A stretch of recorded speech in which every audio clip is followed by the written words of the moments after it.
This is Barry Zalma, Zalma on Insurance. I'm an attorney who's retired from the practice of law and now spend my time as an insurance claims consultant and expert witness and author and producer of these videos.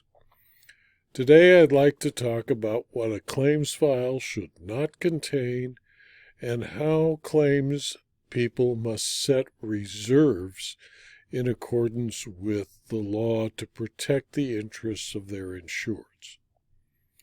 The claim file, in my opinion, should be written so that it can be read out loud to a judge or jury and should therefore never contain 1.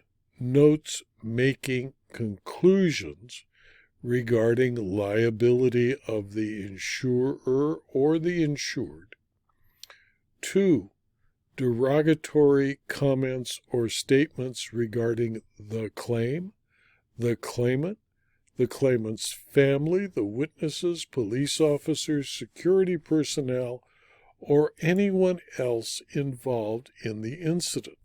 3. Conclusions or opinions by anyone that are not specifically and directly tied to the facts which support them, unless they include a warning that they are unsupported conjecture. 4.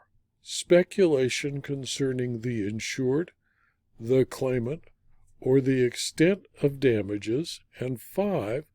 Comments concerning race, religion, national origin, sex, gender, or sexual preference, unless specific to claims of causation or damages. Once the investigation is completed, or at least substantially completed, it is the obligation of an insurer to set reserves as to the potential liability of the insurer as a result of the loss or claim. The insurer, therefore, is required to evaluate a claim based upon its merits and without regard to policy limits. The adjuster must determine the value of the claim without a thought to limits of liability in the policy, and then compare the evaluation with the limits available.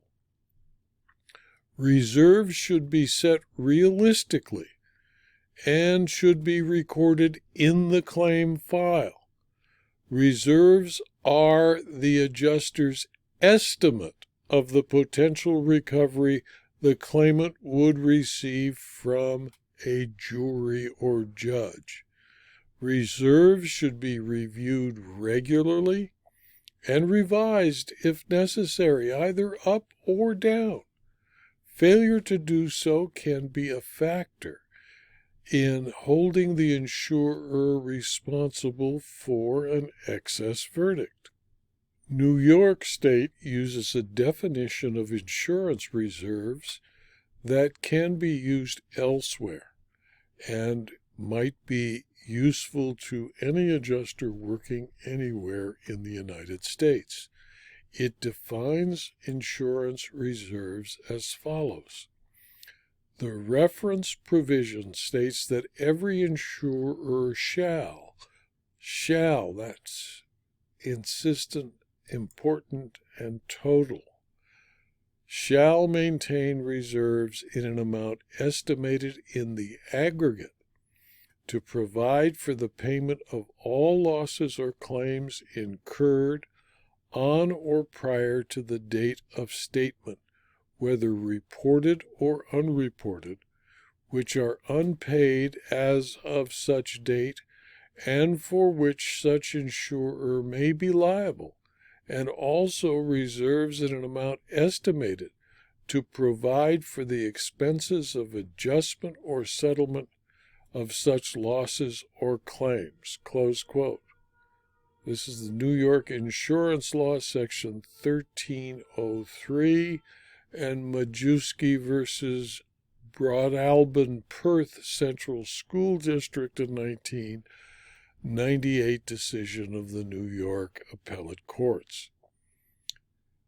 Also in GS Metal Consultants versus Continental Casualty, the Northern District of Indiana in 2014 asked the court to compel Continental to disclose information on its loss reserves because it alleged breach of contract and bad faith related to property damage and business interruption losses that allegedly went unreimbursed by Continental after a steam explosion at G&S's Georgia facility.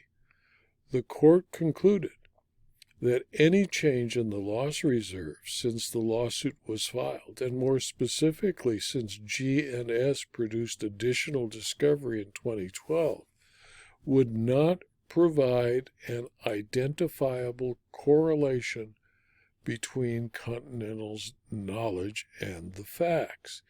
Multiple factors affect the adjustment of loss reserves during the course of litigation, in addition to information obtained during discovery, such as litigation strategy, the potential for settlement, developments in the litigation, and the possibility of a favorable or unfavorable judgment.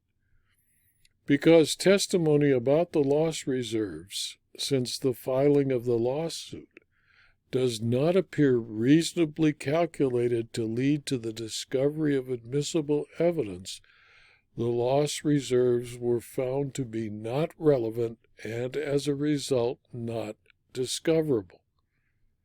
Bad faith suits, because the exposure to an adverse judgment can be severe, are hard fought and involve multiple motions and disputes over discovery. In a case where discovery gave the insurer defendant a reason to amend its answer and file a counterclaim alleging the insured attempted fraud, the court found that the reserves were irrelevant to its defense of the counterclaim and refused to allow discovery. Once litigation is anticipated, loss reserves are protected by the work product doctrine, since they are based upon the litigation analysis of defense counsel. When presented with a challenge to discovery of insurance reserve information, the trial court is required to make a preliminary determination of whether the requested information is relevant, that it is admissible or reasonably calculated to lead to the discovery of admissible evidence. In making a determination in the context of discovery about the relevancy of insurance reserves information, the trial court should take into account the nature of the case, the methods used by the insurer to set the reserves, and the purpose for which the information is sought, and only grant requests for disclosure when its findings of fact and conclusions of law support a determination that the specific facts of the claim in the case before it directly and primarily influence the setting of the reserves in question. This was State Ex Rel Erie Insurance Company versus Mazzone, a 2005 decision of the West Virginia Supreme Court. Reserves, as the courts seem to recognize, are estimates, guesses, based upon the experience of the insurer and its claims personnel. They have no specific relevance to anything. Often, claims are resolved for less than the amount reserved and for more than the amount reserved. Insurers put away enough money to protect their insureds, and their reserving is based upon a legitimate estimate. It is not evidence of the actual amount of damage. It is not evidence of what the insurer was considering about the claim presented to it, whether by a first party or by a third party claimant. It is a honest, thorough estimate upon which it is set to comply with state law to make sure there's enough information available to the state and to the insurer to pay all legitimate claims.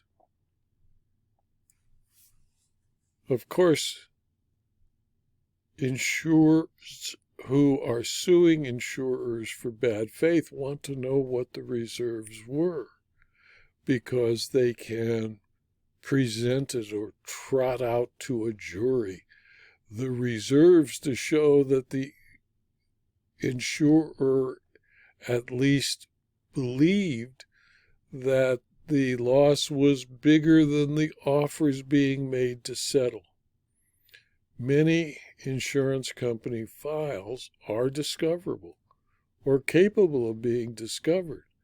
Therefore, before writing a comment in a claim file or setting a reserve, the adjuster should consider that each comment will be directed to the ladies and gentlemen of the jury, and if the adjuster is not ready to read the comments aloud to a jury, it should not be written in the claim file.